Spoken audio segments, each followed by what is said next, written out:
Olá pessoal, meu nome é Louise Winkler, sou advogada no escritório Saf Araújo, escritório especializado em demandas envolvendo concursos públicos, e hoje eu vim bater um papo com você, candidato do concurso do Departamento Penitenciário Nacional. Neste vídeo iremos abordar rapidamente sobre todas as fases do concurso e os principais pontos que ensejam a intervenção do Poder Judiciário para combater os atos ilegais praticados pela administração, acarretando na eliminação injusta do candidato.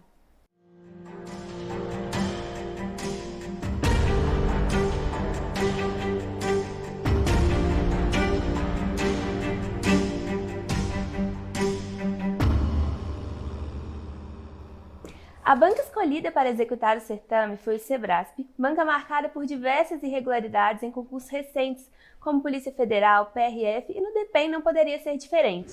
Primeiramente, vamos falar da fase das provas objetivas, em que algumas questões são passíveis de anulação pelo Poder Judiciário devido a erros crassos. Estamos falando de questões viciadas por abordarem conteúdo não previsto no edital, erro material ou até mesmo erro na formulação da questão que não condiz com a disciplina cobrada. Se o candidato não concorda com o gabarito de sua prova objetiva, pode e deve postular a anulação das questões e aumentar a sua pontuação no certame. Da mesma forma, ocorre nas provas discursivas, em que em muitos casos candidatos contratam professores especializados na área para elaborar o seu recurso administrativo e o mesmo encontra diversas irregularidades na correção de sua prova. E isso se dá até pelo grande número de provas disponibilizadas para o mesmo avaliador, que acaba não realizando uma correção minuciosa como deveria ser, prejudicando o candidato, atribuindo uma nota inferior à que ele faria jus.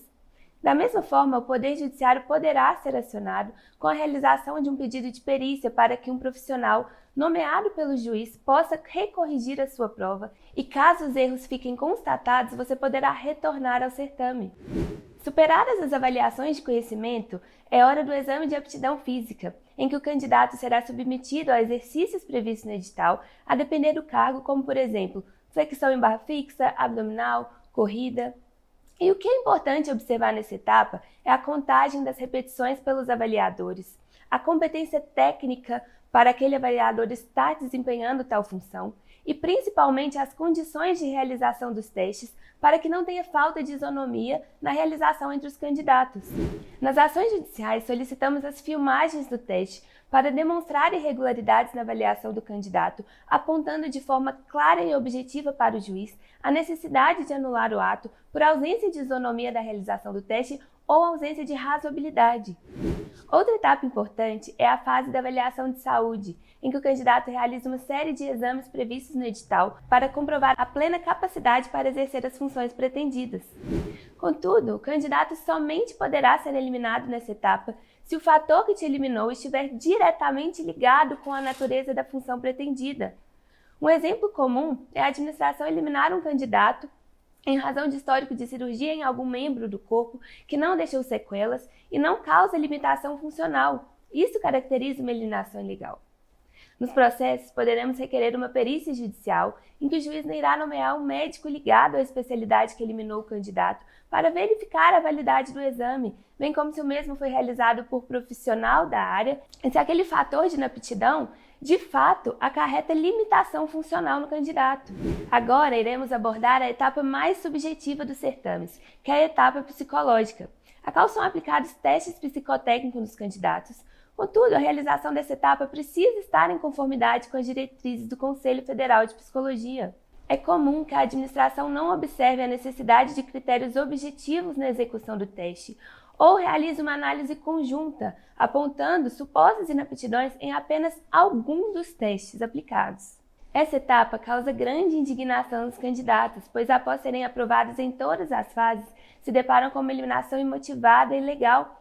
Da mesma forma, poderemos requerer nos processos a nomeação de um psicólogo de confiança do juiz para analisar os testes realizados pelo candidato no concurso e apontar todas as irregularidades, demonstrando que o candidato não possui qualquer fator psicológico que o impeça de realizar as funções do cargo pretendido. Por fim, temos a etapa da investigação social, e é muito importante que o candidato não negligencie essa etapa. O que sempre recomendamos é que o candidato não omita nenhuma informação, pois já é entendimento consolidado de nossos tribunais superiores que um candidato somente poderá ser reprovado nessa etapa mediante uma sentença penal condenatória transitada em julgado. Então, você não deve deixar de citar nenhum fato, pois a omissão sim pode te eliminar. E caso a administração o considere inapto para responder processo em andamento, por exemplo, ou encontrar boletins de ocorrência em seu nome, o Poder Judiciário poderá sim ser eficaz para tentar reverter essa situação. Superadas todas essas fases, o candidato será convocado para o tão sonhado curso de formação profissional, que também é uma etapa do certame, em que o candidato será submetido a avaliações e todos os atos do concurso deverão estar em consonância com a lei, sob pena de nulidade daquele ato. Assim, seja qual for a etapa que te eliminou, nas ações judiciais poderemos realizar um pedido liminar para que, se demonstrado todos os requisitos, seja autorizada a participação imediata do candidato nas demais etapas do certame, para que ele não precise aguardar todo o término do processo, toda a fase instrutória. Não deixe que todo o seu esforço seja descartado por conta de mais uma arbitrariedade cometida pela Sebrasp. Não desanime de lutar por aquilo que tanto batalhou, tanto sonhou, tanto se esforçou durante tanto tempo. Nós, do Escritório Safra Araújo, somos um escritório especializado em demandas envolvendo concursos públicos e já ajudamos muitos concurseiros em várias fases de vários certames do país. Te convido a acessar nosso canal do YouTube e acessar os nossos outros vídeos, em que contamos diversas irregularidades praticadas pela administração na execução dos certames. Nos encontramos à esteira disposição para sanar toda e qualquer dúvida. Nossa equipe é super acessível nas redes sociais. Um forte abraço, pessoal!